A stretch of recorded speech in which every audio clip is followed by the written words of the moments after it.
நல்லா இருக்கியா? நல்லா இருக்கீங்களா? நல்லா இருக்கேன். நீ நல்லா இருக்கியா? நல்லா இருக்கேன்க்கா. உட்காருங்கக்கா. என்ன திடீர்னு கூப்பிட்டீங்க? கல்யாணம் வச்சிருக்கோம். அப்படியா? அது வந்து 10 பேர் போறாங்க. எப்பக்கா கல்யாணம்? ஞாயிற்றுக்கிழமைக்கு. ஞாயிற்றுக்கிழமைக்கா? ஆமா. ஏன் ஞாயிற்றுக்கிழமை இழுக்கிறேன்னா?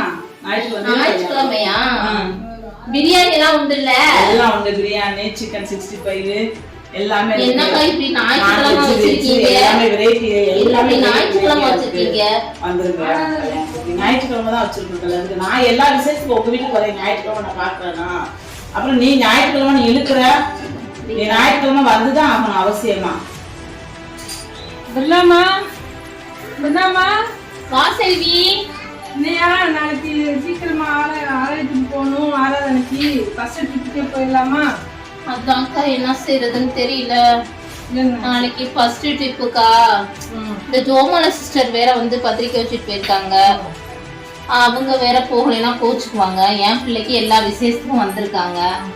இப்ப நான் சர்ச்சுக்கு போறதா விசேஷத்துக்கு போறதானே தெரியல. என்ன செய்யறதுன்னு யோசிச்சுட்டு இன்னொன்னு பிரியாணி வேற போடுறாங்க.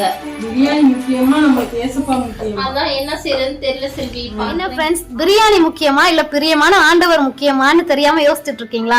பிரியமான ஆண்டவர் தாங்க முக்கியம். நீங்க இல்லாம அந்த கல்யாணத்துல எதுவுமே நடக்காது அப்படின்னு எதுவுமே இல்லை. அது பாட்டு கல்யாணம் நடக்கும். ஆனா ஆண்டவர் உங்களோட சீட்ல என் மகன் வந்து இன்னைக்கு வந்து உட்கார்ந்து இருக்காளா, மகன் உட்கார்ந்து இருக்காளான்னு பக்கத்துல இருந்து பார்த்துட்டே இருப்பாருங்க. அதனால பிரியமான ஆண்டவருக்கு முதலாவது முக்கியத்துவம் கொடுங்க.